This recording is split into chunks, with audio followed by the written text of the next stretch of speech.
Hello, আসসালামু আলাইকুম সুপ্রিয় নিবন্ধন পরীক্ষার্থী ভাই ও বোনেরা। আশা করি আপনারা ভালো আছেন।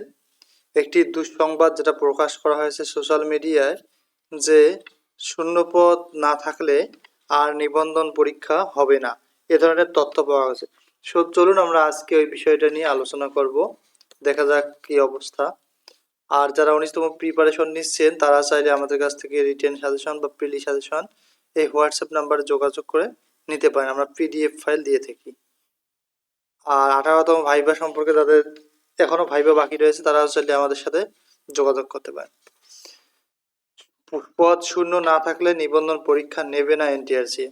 সংশ্লিষ্ট বিষয়ের পদ শূন্য না থাকলে ওই বিষয়ের নিবন্ধন পরীক্ষা নেওয়ার চিন্তাভাবনা করেছে বেসরকারি শিক্ষক নিবন্ধন ও প্রত্যয়ন কর্তৃপক্ষ এনটিআরসি। আগামী বছরের শুরুতে সংস্থাটির সভায় বিষয়টি চূড়ান্ত হতে পারে বলে জানা গেছে। অর্থাৎ আপনারা মনে রাখবেন যে নিবন্ধন পরীক্ষা কখনো বাতিল হবে না।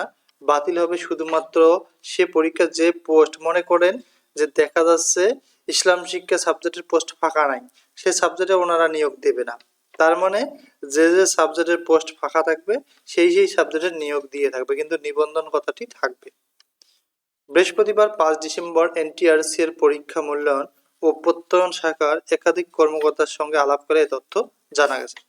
নাম অপ্রকাশিত রাখার শর্তে সংস্থাটির এক কর্মকর্তা দ্য ডেইলি ক্যাম্পাসকে বলেন, অনেকে নিবন্ধন সনদ অর্জন করলেও চাকরি পাচ্ছেন না। বিষয়টি অনুসন্ধান করে দেখা গেছে কোনো শিক্ষা প্রতিষ্ঠানেই ওই পদ শূন্য নেই। একজন প্রার্থী প্রিলি, রিটেন ও ভাইভা উত্তীর্ণ হয়েও চাকরি পাবে না, এমন হওয়া ঠিক নয়। দেখছেন, আসলে এই ধরনের তথ্য অনেক পাওয়া গেছে। আমরা অনেক শুনেছি যে সার্টিফিকেট আসে কিন্তু চাকরি হয়নি। এজন্য আসলে এটা বিষয়ও ভালো হয়েছে যে বেকার কষ্ট করার দরকার কি একজন প্রার্থীকে। মনে করেন ওই সাবজেক্টে পোস্ট ফাঁকা নাই, ওই সাবজেক্টে ওরা নিয়োগ দেবেও না, ওরা ওই সাবজেক্টে প্রথম থেকেই বলে দেবে যে এই সাবজেক্টে আবেদন করার প্রয়োজন নেই। এজন্য যে বিষয়ের পদ শূন্য থাকবে না সে বিষয়ে নিবন্ধন পরীক্ষার আয়োজন না করার বিষয়ে চিন্তা ভাবনা করা হচ্ছে। এ বিষয়ে এনটিআরসি এর সদস্য পরীক্ষা মূল্যায়ন ও প্রত্যয়ন মোহাম্মদ নুরে আলম সিদ্দিকী ডেইলি ক্যাম্পাসকে বলেন, নিবন্ধন পরীক্ষায় বেশ কিছু পরিবর্তনের বিষয়ে ভাবা হচ্ছে, তবে এগুলো এখনো চূড়ান্ত হয়নি। সনদ অর্জনের পর প্রার্থীদের যেন বসে থাকতে না হয়, আমরা সেই চেষ্টাই করেছি বা করতেছি। এদিকে 19তম শিক্ষক নিবন্ধনের বিজ্ঞপ্তি আগামী বছর প্রকাশ করতে চায় বেসরকারি শিক্ষক নিবন্ধন ও প্রত্যয়ন কর্তৃপক্ষ এনটিআরসি। এজন্য আগামী বছরের শুরুতে সভা করবে সংস্থাটি। এরপর বিজ্ঞপ্তি প্রকাশের কার্যক্রম শুরু হবে বলে জানা গেছে। নাম অপ্রকাশিত রাখার শর্তে সংস্থাটির পরীক্ষা মূল্যায়ন ও প্রত্যয়ন শাখার এক কর্মকর্তা জানান, নিবন্ধন পরীক্ষায় বেশ কিছু পরিবর্তন আনার বিষয়ে ভাবা হচ্ছে। এই বিষয়গুলো এখনো চূড়ান্ত হয়নি।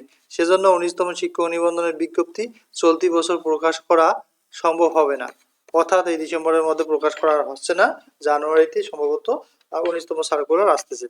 আগামী বছরের জানুয়ারির প্রথম সপ্তাহে আমাদের একটি সভা হওয়ার কথা রয়েছে। ওই সভায় বিজ্ঞপ্তি প্রকাশের বিষয়ে সিদ্ধান্ত নেওয়া হবে। 19তম শিক্ষক নিবন্ধনের বিজ্ঞপ্তি প্রকাশের সম্ভাব্য সময় সম্পর্কে জানতে চাইলে এনটিআরসি এর সচিব AMM Rezwanul Haque the daily ক্যাম্পাসকে বলেন, চলতি বছর 19তম নিবন্ধনের বিজ্ঞপ্তি প্রকাশের সম্ভাবনা কম। বিষয়টি নিয়ে কাজ চলছে। প্রসঙ্গত, বেসরকারি শিক্ষা প্রতিষ্ঠানে শিক্ষক নিয়োগের যোগ্যতা অর্জন করতে হয় শিক্ষক নিবন্ধন পরীক্ষার মাধ্যমে। 2005 সালে প্রতিষ্ঠার প্রধান পর এ পর্যন্ত 18টি নিবন্ধনের বিজ্ঞপ্তি প্রকাশ করেছে এনটিআরসি। এই নিবন্ধন সনদের মাধ্যমে 1 লাখের বেশি প্রার্থীকে বিভিন্ন শিক্ষা প্রতিষ্ঠানে নিয়োগের সুপারিশ করা হয়েছে। তো আপনারা নিশ্চিন্তে থাকতে পারেন, বেশিরভাগ সাবজেক্টেরই পোস্ট ফাঁকা রয়েছে। শুধুমাত্র কয়েকটি হাতে গোনা সাবজেক্টের পোস্ট একটু কম ফাঁকা রয়েছে, সে সকল সাবজেক্টে ওনারা নিয়োগ প্রকাশ করবে না। তাহলে আপনারা অযথা টেনশন নেবেন না। আপনারা যারা 19তম প্রিপারেশন নিচ্ছেন তারা নিতে থাকেন, এখন থেকে রিটেন প্রিপারেশন নেন, তাহলে হয়তো বা ভালো একটা ফলাফল পাওয়া যেতে পারে। তো আমাদের তথ্যগুলো আপনাদের যদি একটু উপকারে লাগে অবশ্যই আমাদের চ্যানেলটি সাবস্ক্রাইব করবেন আর পাশে থাকবেন, যেহেতু আমরা নিবন্ধন সংক্রান্ত বিভিন্ন গুরুত্বপূর্ণ টিপস অ্যান্ড ট্রিক্স শেয়ার করে থাকি। Thank you for watching. পরবর্তী ভিডিও দেখার আমন্ত্রণ রইল।